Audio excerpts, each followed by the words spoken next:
obrigado, Pai. Obrigado porque o Senhor tem cuidado de nós. O Senhor tem nos conduzido pelo caminho.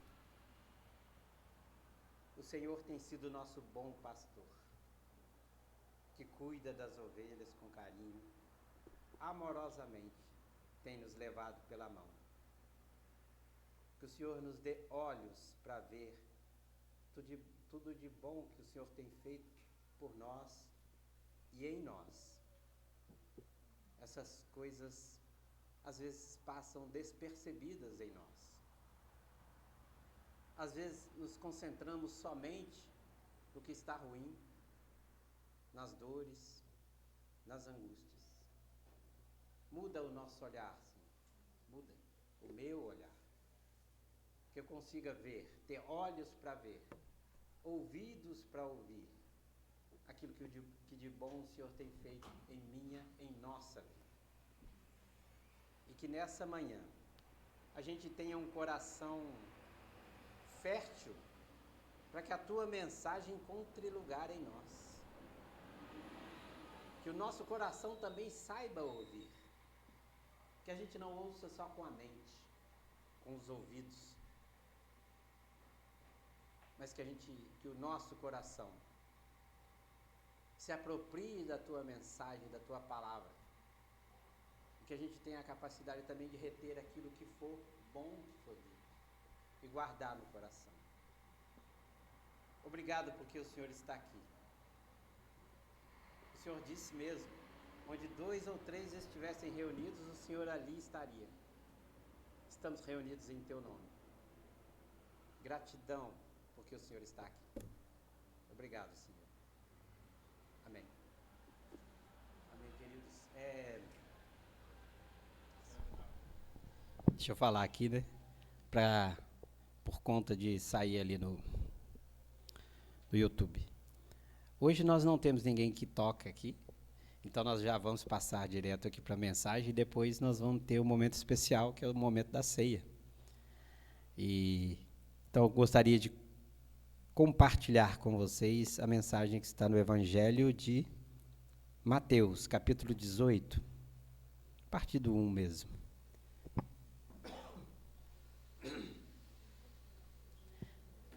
É uma passagem muito conhecida, né? Todo mundo já sabe dela, mas eu sempre entendo que toda vez que a gente lê, a mensagem se renova dentro da gente.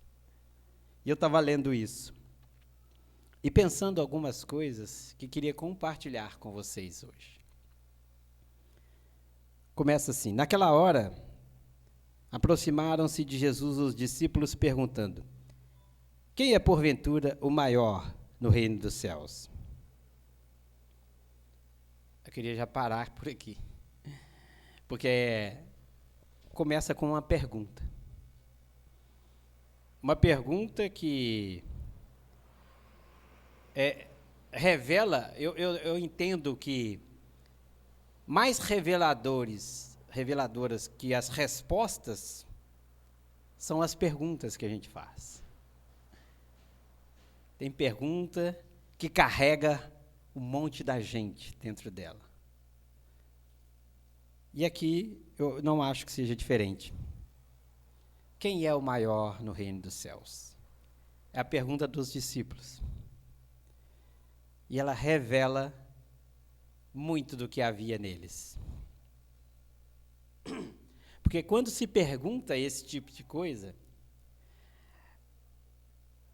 você está querendo meio que disfarçar, passar um verniz na sua questão, mas embutida nela tem algo muito grande que te habita. Não é aqui uma mera curiosidade dos discípulos. Do tipo, eu só quero saber, porventura, quem é o maior no reino dos céus. Só para saber. Na verdade, a gente percebe que há um desejo. Há desejo aqui. Um desejo implícito. Freud diria que há um ato falho aqui nessa questão. essa pergunta para Jesus, ela tem muito a ver com a questão da vaidade e do mérito. É como se eles perguntassem assim, Jesus, o que eu faço para ser o maior, na verdade? É isso que eles querem saber. Isso tem a ver com vaidade. Quem quer ser o maior? Isso nos habita. Não habita só os discípulos. Habita os discípulos, quaisquer que sejam eles. E tem a ver muito também com a questão do mérito. Do tipo assim, em eu sabendo o que precisa ser feito, eu vou lá e vou fazer, eu vou fazer. E vou chegar a um ponto de merecer. Mérito. E, na verdade, a questão do mérito, ela é muito presente na nossa vida mesmo. Não tem como fugir disso. A gente cresce, meninos, crianças, né? Eu lembro que, quando criança, eu ouvia muito isso. Se você for bem na escola, você vai ganhar a bicicleta no Natal. Se você for obediente em casa, você ganha. Eu lembro que queria muito um Autorama também, lembra? Autorama não é do tempo de vocês aí, não. Que eram os carrinhos que andavam na pista assim. Aí minha mãe falava isso. Falava assim, depende das suas notas da escola. Se for bem na escola, então é a questão do mérito mesmo. E a gente cresce entendendo que é assim. E na vida a gente vive isso. Aí a gente começa a trabalhar. E se você quiser ser o maior ou o melhor ali no seu trabalho, você vai ter que trabalhar muito e bem. E você espera ser reconhecido. Não é isso? A gente vai vivendo isso. Na sua escola, na sua faculdade, ou qualquer curso que você está fazendo. Eu quero ser bom. E aí você se esforça e depois você recebe um diploma. É um mérito que você teve. Então, nesse mundo é meio que assim. Se bem que, abre um parênteses aqui, a questão do mérito num país como o nosso, por exemplo, é completamente complicada. Porque mérito seria bom se a gente partisse do pressuposto que todos começam do mesmo ponto de partida. Aí seria ótimo. Mas num país tão desigual, igual o nosso, é como se fosse uma maratona, onde todos estão na linha de partida. Mas alguns começam lá com 10 quilômetros de vantagem. Aí o mérito vai por água abaixo, nessa história. Exatamente, alguns já saem na frente e vão com certeza ganhar de muitos. Mas fechando parênteses, Jesus percebe essa questão na pergunta. E aí, de forma, ao mesmo tempo, amorosa e firme, começa a explicar para eles que no reino de Deus é exatamente o inverso, as coisas. Porque é difícil. Nós estamos nesse mundo, vivenciando tudo que nos afeta, e somos, de fato, afetados pelas coisas. E Jesus tem esse trabalho com eles, de explicar que no reino de Deus os valores são outros. Aqui a gente vive disso. Vaidades, mérito e etc. E quando Jesus está falando, ele está ali, não só os discípulos estavam vindo, todo mundo ouvia. E era um ensinamento que era para todo mundo, não só para os discípulos. Mas ele estava preocupado com os discípulos. Por quê? Porque ele já os conhecia. E sabia que essa questão já habitava o coração deles há muito tempo. Nós damos sinais, gente, o tempo inteiro. Consciente ou inconscientemente, damos sinais do que queremos, do que gostamos, do que ansiamos, do que desejamos, do que não queremos. Sem ser explícitos, damos sinais. E os discípulos eram assim. Um sinal muito claro dessa questão que está embutida na pergunta foi quando João e Tiago, os dois irmãos, pediram, que são discípulos de Jesus, pediram para a mamãe deles ir lá pedir para Jesus, fazer um pedido para Jesus. Um pedido muito especial. É tipo assim, ô mãe, vai lá pedir Jesus um negócio para nós. A infantilidade, às vezes até a vergonha de saber o que está pedindo, já está inclusa aí nessa questão, que é muito rica e mostra muito como a gente é. E foram fazer um pedido. Interessante que gente fazendo pedido para Jesus teve um monte. Lembro aqui agora, por exemplo, do centurião romano. Chegou para Jesus e fez um pedido. Lá, meu servo, meu escravo, meu empregado, aquela relação de trabalho lá daquela época. Ele está doente e eu gostaria que o senhor o curasse. Um centurião romano. E aí, inclusive, Jesus se impressiona com a fé dele, porque ele fala assim, não, Jesus fala, eu vou lá. Ele fala, não precisa ir. Se o senhor disser uma palavra daqui, não precisa que o senhor entre em minha casa. Se eu falar daqui, ele será curado. E Jesus se impressiona com a fé dele. E cura aquele homem, de longe. Outro que eu estou lembrando aqui, por exemplo, é o cego Bartimeu, por exemplo, que estava lá na beira da estrada, ouve Jesus passar, sabe que é ele e começa, Jesus, tem misericórdia de mim. E Jesus se aproxima, e assim, ele insiste, sabe que Jesus está por perto, ele não enxerga, mas sabe.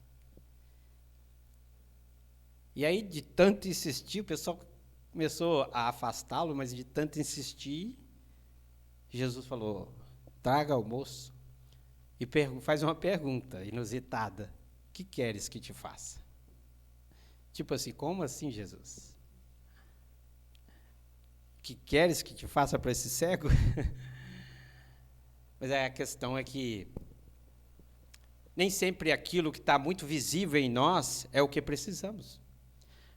Eu fico imaginando, por exemplo, se fosse eu, estivesse cego, mas a minha filha estivesse morrendo, eu ia preferir que Jesus curasse ela, ao invés de restaurar a vista. Tenho certeza disso. Às vezes as pessoas sabem o que a gente precisa, mas quem sabe mesmo sou eu.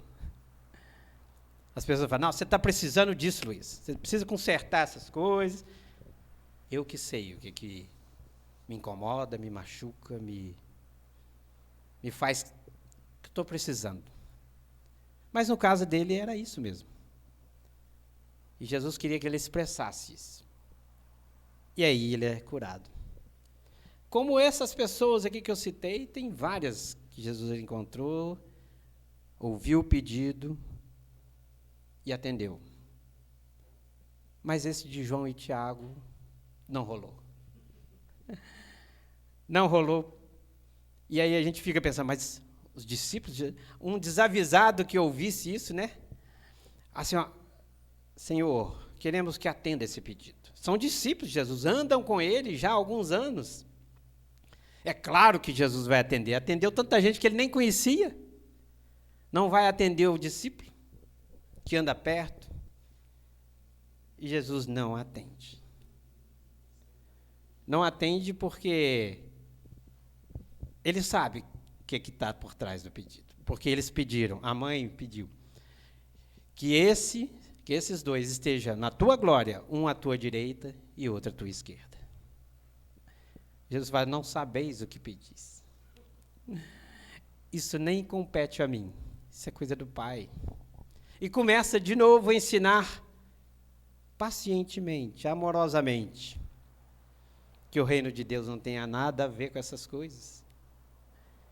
Ele usa, inclusive, a figura dos governadores e políticos da época. Ele fala assim, vocês veem os governadores, os políticos, que usam sua força e seu poder para impor a sua vontade à população. Mas entre nós não é assim. Porque entre nós o maior é o que mais serve. Ah, que decepção, Jesus. Eu fiquei imaginando a decepção deles. Interessante que, na hora que os dois fizeram esse pedido, via mamãe, os outros 10 ficaram pé da vida. Ou seja, os outros 10 queriam a mesma coisa. E falam assim, ainda bem que Jesus não atendeu, porque senão as vagas já estariam ocupadas e nós ficaríamos de fora. E eles ficam com muita raiva, os outros discípulos. E é aí que Jesus começa a dizer isso. Entre nós não é assim. O maior é o que mais serve. Você quer ser o primeiro? Sirva a todos os outros. E eu imagino aquela decepção, assim, ai, caramba. Eu tô lembrando até, inclusive, do caso de uma velhinha na igreja, se converteu recentemente, ia todo dia que tinha culto, ela ia para a igreja, levava a sua Bíblia debaixo do braço, não sabia ler direito, era pouco alfabetizada, mas estava ela lá com a Bíblia, e ia, e ouvia tudo, com muita fé. Mas aí um dia, a pregação foi aquele primeiro milagre que Jesus fez, nas bodas de Caná, onde Jesus transformou água em vinho numa festa de casamento. A irmã ouviu, foi embora, ficou triste. E por alguns dias ela se entristece, ficava na igreja calada, quietinha. O pastor chegou e falou, irmã, tenho notado que você está triste. O que foi? Ah, pastor, depois que eu descobri que Jesus foi numa festa e ainda bebeu vinho, fiquei tão decepcionada com Jesus. Ai, ai. Decepcionados com Jesus, que Jesus não se encaixa nas nossas regras, né? Na regra que ela foi ensinada. Não pode ir na festa. Festa não. Festa é lugar que a gente não deveria estar. Beber um vinho, então, meu Deus. E pior, não tinha vinho, mas Jesus fez questão de fazer com que o vinho aparecesse. Que decepção, Jesus. Você não se encaixa na minha religião. Jesus está precisando se converter.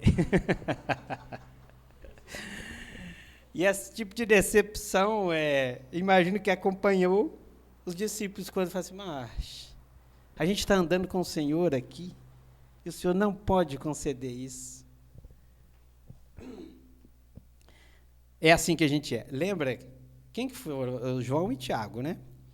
Vocês lembram de uma frase, de um versículo, que está na Bíblia, que diz assim, pedis e não recebeis, porque pedis mal, para os seus próprios deleites e prazeres.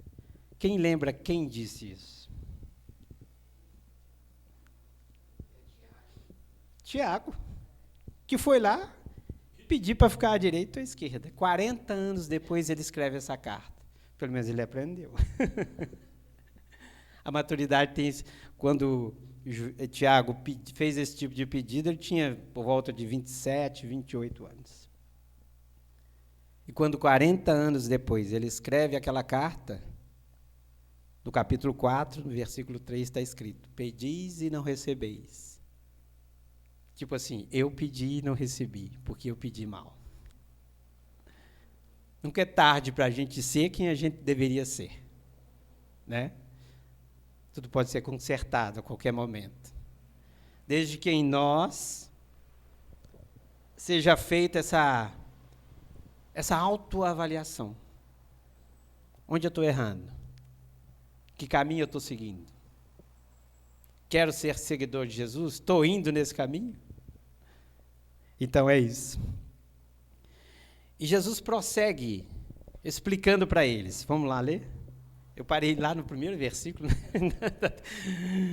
mas não vou demorar, queridos, pode ficar tranquilo. Existe um ditado aí latino que diz assim, ó, seja breve e agradará. Eu vou tentar ser breve aqui, ainda temos a ceia ali. E Jesus, chamando uma criança, colocou-a no meio deles. E disse, em verdade vos digo, que se não vos converterdes, e não vos tornardes como crianças, de modo algum entrarei no reino. Portanto, aquele que se humilhar como esta criança, este é o maior no reino dos céus. E quem receber uma criança tal como esta, em meu nome, a mim me recebe. Então Jesus evoca a figura da criança, que tem o espírito da simplicidade dos pequeninos. Ele gosta desse termo, os pequeninos. E aqui, esse pequeninos não é só na questão de ser criança. Porque adultos podem ser pequeninos na simplicidade e na humildade. E ele fala assim, é para vocês adultos se tornarem pequeninos. Uma coisa difícil de entender, mas no reino é assim. No reino, os grandões não conseguem se sentir à vontade. Eles se sentem deslocados. Falam assim, aqui não me cabe. Eu sou grande demais. E eu vou ser grandão lá, na minha igreja, no meu púlpito, nas minhas realizações, da minha importância, no meu destaque. Eu não caibo nesse lugar aí. Interessante que Jesus fala da criança porque ele sabe que, à medida que a gente vai crescendo, nós vamos nos contaminando com os adultos. E além da gente mesmo trazer os nossos próprios monstrengos, que nós vamos crescendo e eles vão se desenvolvendo em nós. Outro dia eu falava aqui que nós somos seres influenciáveis. Não duvidem disso. Às vezes você diz assim, acerca de si mesmo, não, eu tenho minhas convicções, as minhas certezas. Mas aí, de repente, você olha para, 3, 4, 5 anos atrás, você pensava de um jeito, e hoje pensa exatamente o inverso. Inclusive para pior. É o que eu tenho visto por aí. E aí, a gente é assim, seres influenciáveis, principalmente nas questões doutrinárias, ideológicas, das ideias. Jean-Jacques Rousseau, que foi um filósofo suíço, disse uma coisa importante assim. Ele diz que o ser humano nasce livre, mas à medida que cresce, começa a ser acorrentado por toda parte. E é isso, e depois ele conclui assim, o homem é produto do meio que vive. E nós somos esses seres que vai meio que absorvendo essas coisas. E se a gente não tomar cuidado, nós vamos deixando que até as coisas ruins nos afetem e nos transformem para pior. A preocupação de Jesus é isso. Vocês entendam que a minha preocupação é que vocês não se deixem levar por essas questões, pelo egoísmo, pelo excesso de vaidade, por achar que merecem alguma coisa, porque o reino que eu estou anunciando para vocês não tem nada a ver com isso. E tudo muda a partir do momento que eu entendo e deixo que essa mensagem comece a fazer morada em mim. É por isso que Jesus diz uma coisa importante. Que a gente que a gente precisa entrar pela porta estreita. A porta larga é a outra porta. Mas na porta estreita, eu tenho que me despir de tudo, todas essas coisas. Eu não vou conseguir passar com as minhas justiças próprias, com as minhas certezas, com meus méritos. Na porta estreita não passo. Eu lembro que uma vez eu vi num aeroporto, estava no aeroporto e vi uns jovens com umas mochilas tão gigantes. A mochila passava da cabeça da pessoa, assim, ia lá para baixo e ia para os lados. Eu imagino que eles estão fazendo um mochilão assim para viajar, para, sei lá, vamos ficar 3 meses fora. E está tudo dentro da mochila, para 3 meses. Com esse tipo de mochila existencial, a gente não passa na porta estreita. Se a gente não for tirando essas coisas, tudo, nós não conseguimos passar. Ela é estreita. E aí, eu gostaria de falar, na verdade, não era sobre isso, era sobre a parábola da ovelha perdida, que Jesus emenda aqui nessa coisa. E aí ele gosta de usar também a segunda alegoria, a analogia, a primeira dos pequeninos e a segunda das ovelhas. E diz aqui, a parábola da ovelha perdida, continuando, no versículo 10, diz assim: não desprezeis qualquer destes pequeninos, porque eu vos afirmo que os anjos no céu veem incessantemente a face do meu Pai Celeste, porque o Filho do Homem veio salvar o que estava perdido. Que vos parece? Se um homem tiver 100 ovelhas e uma delas se extraviar, não deixará ele nos montes as 99, indo procurar a que se extraviou? E se porventura encontra, em verdade vos digo, que maior prazer sentirá por causa desta do que pelas 99 que não se extraviaram. Assim, pois, não é da vontade de vosso Pai Celeste que pereça um só destes pequeninos. E aí eu me lembro, associando aí com a porta estreita, que os pastores soltam as suas ovelhas lá no campo e depois tem que recolhê-las. E eu já vi, outro dia, que eles fazem assim, como contar? Tem, por exemplo, 322 ovelhas. Na hora que ele recolhe, para saber se nenhuma ficou perdida, ele constrói uma passagem estreita, onde só passa uma de cada vez. Para aí dá para contar. Espertos. E de repente ele fala, falta uma. Para passar na porta estreita, talvez até que tem que aparar a lã, senão agarra. Por isso que a porta é estreita. O que a gente tem de bom, o que a gente acha que tem de bom, nós vamos tendo que deixar para o caminho. Só passa na porta estreita quem confia total e completamente no amor e na graça. Porque é imerecido. A questão do mérito, esquece. No reino não tem nada disso. A partir do momento que você acha que você merece, você não consegue passar na porta. O mérito é muito grande, é como a mochila dos jovens lá. O mérito não deixa você passar, é larga e comprida. Porque senão, por que Jesus morreu na cruz?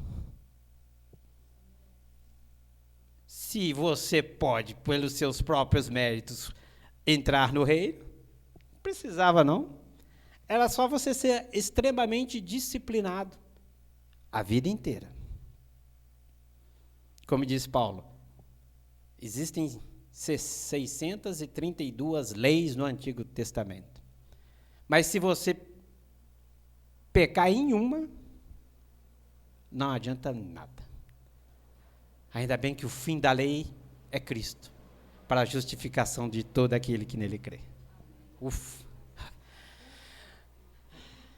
Posso respirar. Posso respirar. Mas, queridos, então a gente precisa se tornar ovelha. Ser pequenino. Mas tornar-se ovelha não é fácil às vezes. Porque ovelha precisa ser um ser tratável. Ovelha precisa ser um ser ensinável. Ovelha precisa ser alguém que é capaz de ser moldado pelo oleiro. Ovelha é alguém que quer ser restaurado em todo momento, sem justificativas, sem terceirizar as suas culpas, que é muito fácil. O diabo, por exemplo, é sempre essa figura, o bode expiatório, né? Lá daquele do Antigo Testamento, aquele que vai ser sempre o culpado das minhas culpas. A gente usa, não, porque é o diabo. Isso é o diabo está furioso e é por isso. E às vezes sou eu. Eu que estou fazendo merda. Eu que estou errando. Eu que estou fazendo o que não deveria fazer. Ou não fazendo o que deveria fazer. Quem teve essa consciência foi Paulo. Aquilo que eu quero fazer, eu não faço. Aquilo que eu deveria fazer, eu não faço. Aquilo que eu não deveria, eu faço. Que angústia. Mas aí ele conclui, graças a Deus por Jesus Cristo. Graças a Deus. Porque se depender de mim, a coisa vai ruim.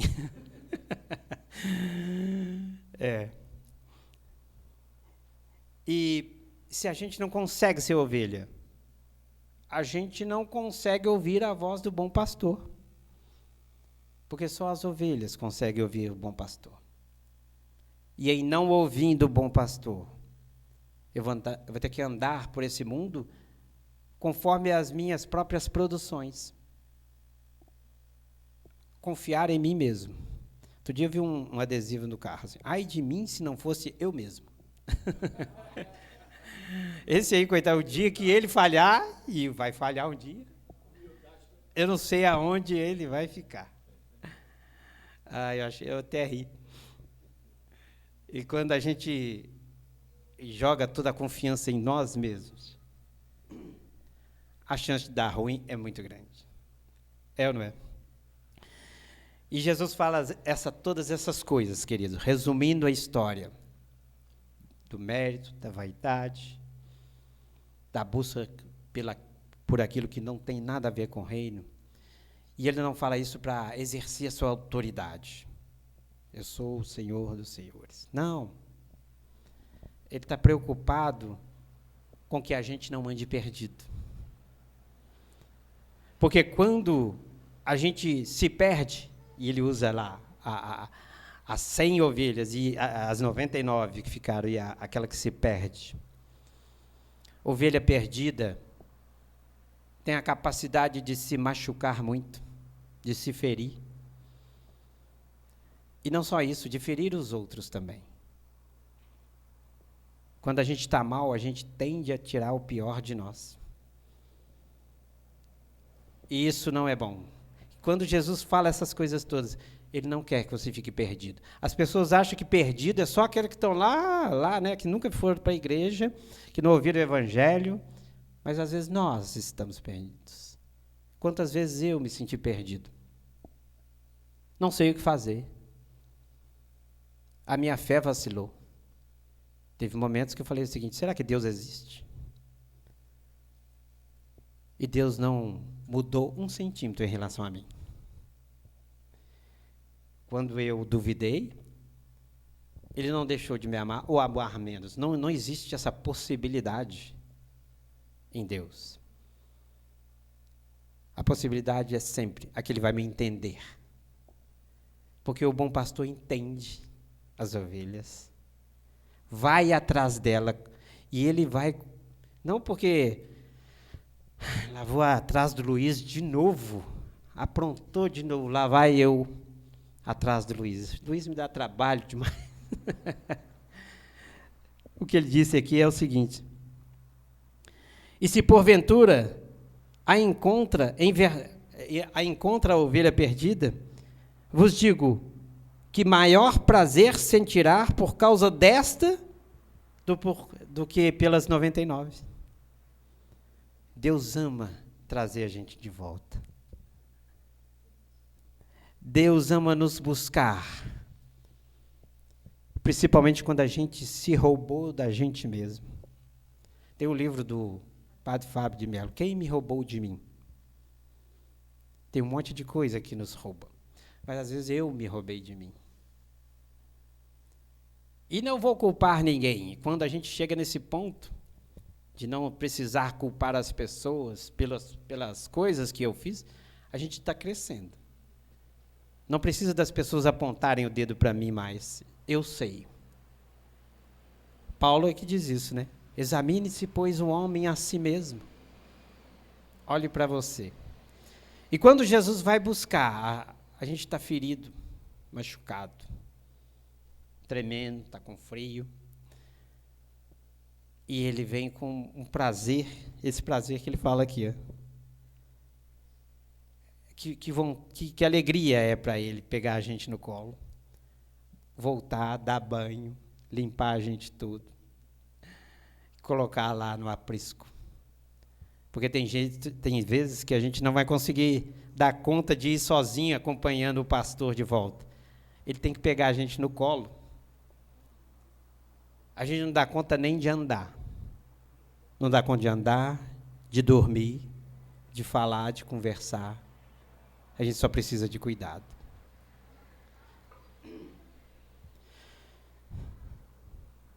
Seres perdidos andam em angústia. Seres angustiados, a gente precisa ser encontrado o tempo inteiro. E precisa deixar-se encontrar. Quando isso acontece, as coisas podem não ter se resolvido do lado de fora, mas resolve aqui dentro. Paz é isso. O bicho está pegando lá de fora, o furacão está rolando. Mas alguma coisa me trouxe paz. Pronto. Ovelha. Ovelha que já não está mais perdida.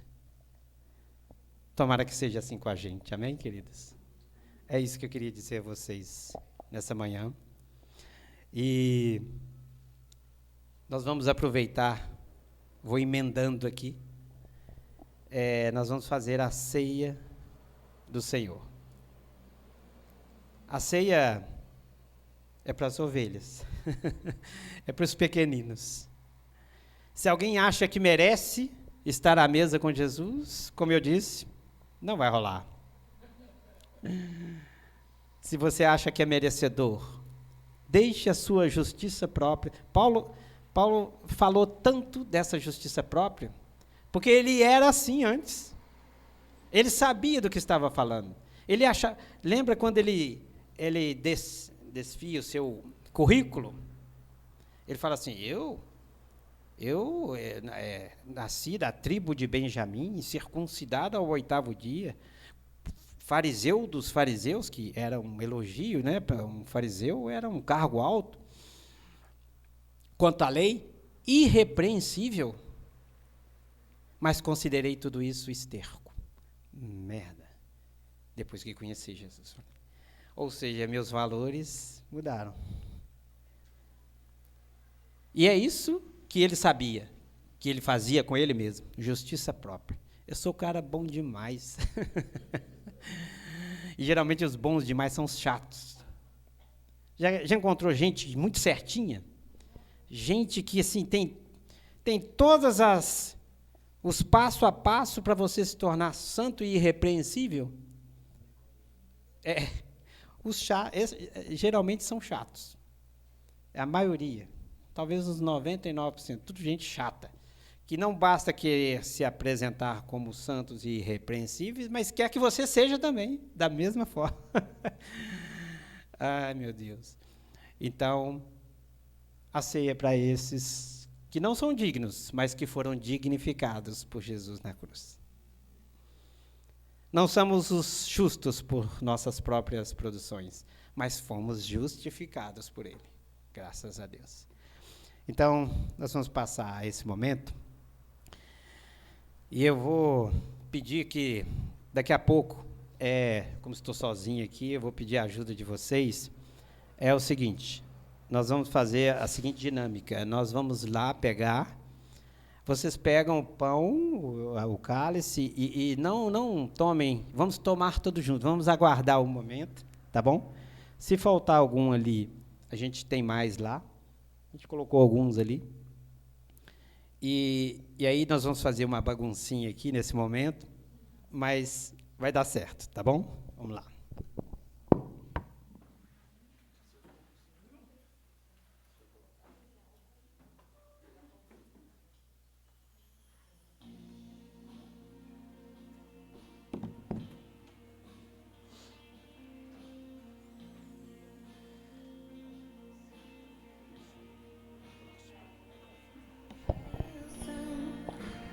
Leva-me além, a todas as alturas, onde ouço a tua voz.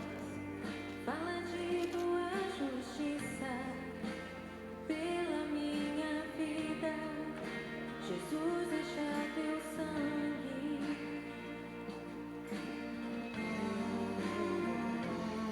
Tua cruz mostra a tua graça. Fala do amor do Pai, que prepara para nós um caminho para Ele, onde posso lá chegar, somente pelo sangue.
Somente pelo sangue.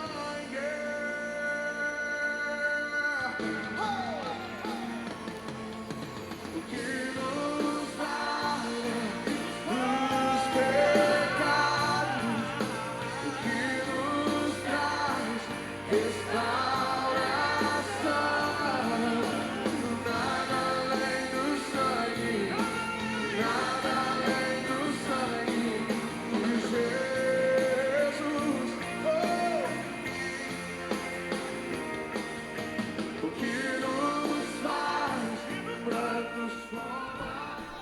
Eu queria que a gente aproveitasse esse momento, se você puder, troque com alguém seu cálice e dê um abraço nessa pessoa.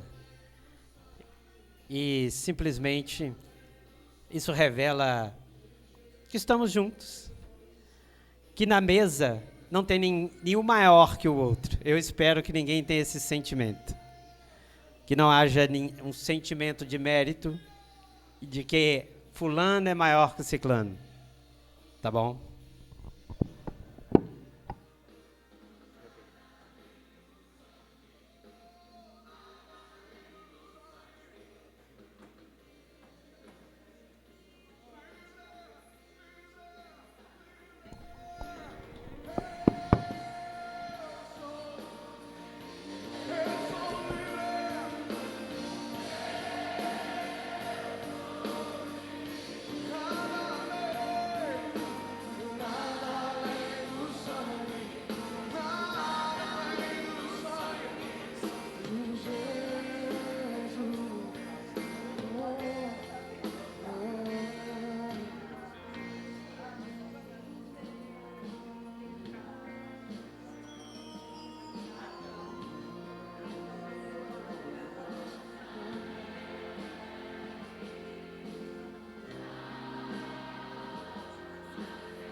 Existe uma lista dos pecados, dos meus pecados, dos seus pecados. E essa lista está escrita lá no inferno. Lá estão todos os seus pecados, todas as suas culpas. Talvez você diga para mim, Fernandinho, eu não posso ser livre. Queridos, tem uma frase de Jesus antes de fazer a ceia, que eu gosto muito. Ele disse assim: chegada a hora, pôs-se Jesus à mesa com ele e os apóstolos. E ele disse: tenho desejado ansiosamente comer convosco esta ceia antes do meu sofrimento. É muito lindo ver que os discípulos eram aquelas pessoas tão complicadas, precisavam aprender tanto. No entanto, o amor dele permanecia do mesmo jeito. Eu estou ansioso, aquela ansiedade, a boa ansiedade de querer muito participar da ceia, estar à mesa. Aí fala assim, gente, como é que pode? Aquele povo tão difícil. E eu falo, Jesus, como é que pode o Senhor, com tanta gente tão difícil a começar em mim? E o Senhor está ansioso para fazer a ceia comigo? Tá, Ele está. Se você puder fechar seu olho e ver todo mundo à mesa e Jesus lá na frente, na ponta, e olhando com olhos de amor para você. Obrigado, ele falando. Obrigado, eu estava ansioso para fazer isso com você, Renato. Eu estava ansioso para estar assim com você, Bia. Ele estava ansioso para hoje. E nós vamos fazer. Ele continua, tomando o pão, tendo dado graças, o partiu e lhes deu, dizendo, isto é o meu corpo, oferecido por vós, fazei isso em memória de mim. Semelhantemente, depois de cear, tomou o cálice, dizendo, este é o cálice da nova aliança, no meu sangue derramado em favor de vós. Sendo assim, concordando com ele, trazendo à memória o que ele fez, comamos e bebamos.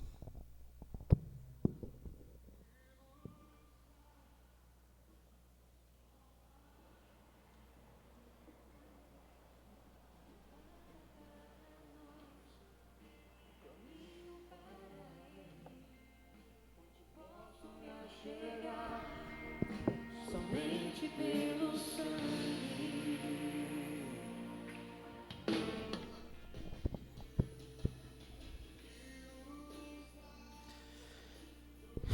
Jesus, obrigado. O Senhor é nosso bom pastor. Desculpe a gente ser tão difícil para o Senhor, dá tanto trabalho. Mas nós sabemos que o Senhor tem prazer em nos resgatar toda vez que precisamos ser resgatados. Obrigado porque o Senhor está à mesa conosco. Que a nossa memória seja vivificada todo o tempo, pelo fato daquilo que o Senhor fez na cruz. Ah, se não fosse o teu sacrifício ali, o que seria de mim? O que seria de nós? Então, receba a nossa gratidão. Amém. Amém, queridos. É isso.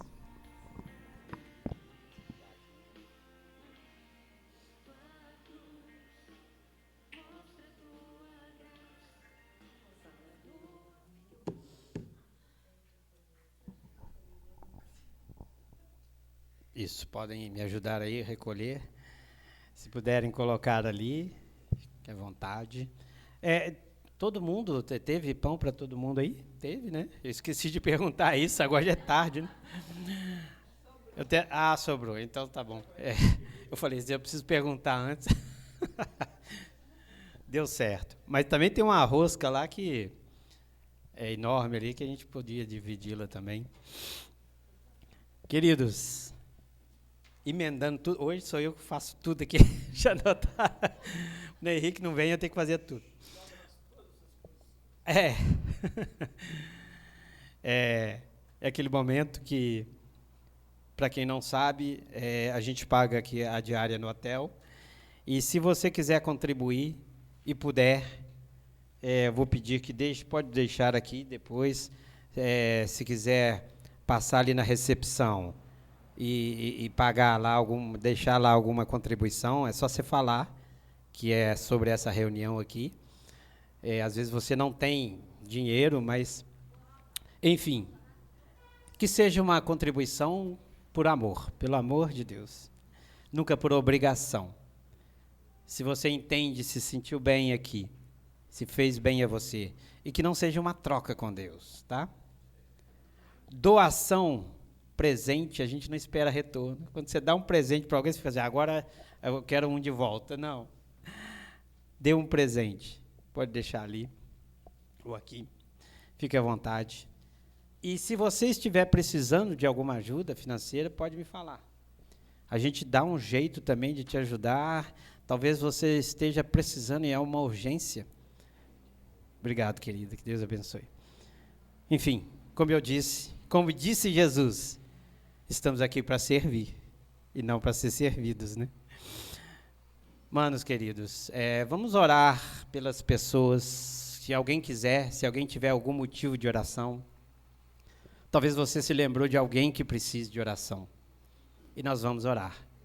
Ou então por você mesmo, se você quiser dizer o motivo. Se não quiser, só ore por mim. Enfim, alguém, algum motivo? Seus vizinhos.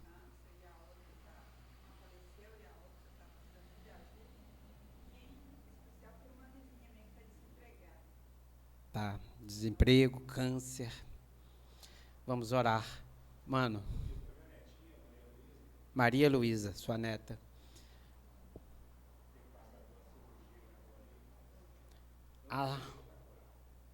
Amém.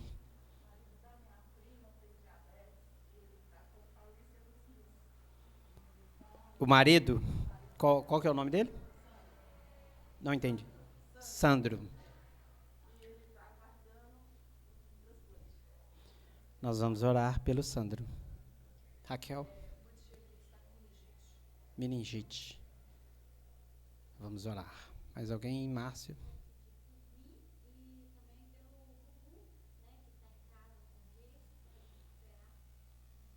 Tá bom. Vamos orar. O Gustavo é o filho do Moisés, que toca aqui com a gente, né? Acho que todo mundo já conhece o Gustavo. E o Moisés, a Érica, enfim. Então vamos orar por essas pessoas. É bom saber que vocês se importam com elas. Deus, colocamos a vida de cada um das pessoas que foram citadas aqui no teu altar nesse momento, nas tuas mãos, sob os teus cuidados. Faça o que for preciso, se é uma cura, se é um emprego, qualquer tipo de ação que o Senhor saiba e nós não sabemos, é o que pedimos.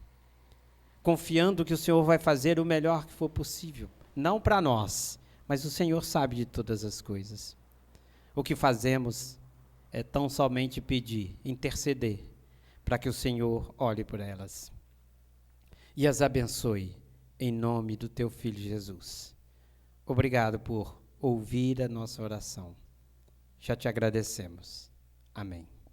Amém, Senhor. Queridos, obrigado por terem vindo.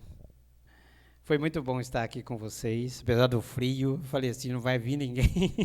Todo mundo preso dentro de casa com medo do frio. Mas teve gente, quem trouxe café aí, muito obrigado, gente. Vocês trouxeram café no frio, é a melhor coisa que tem.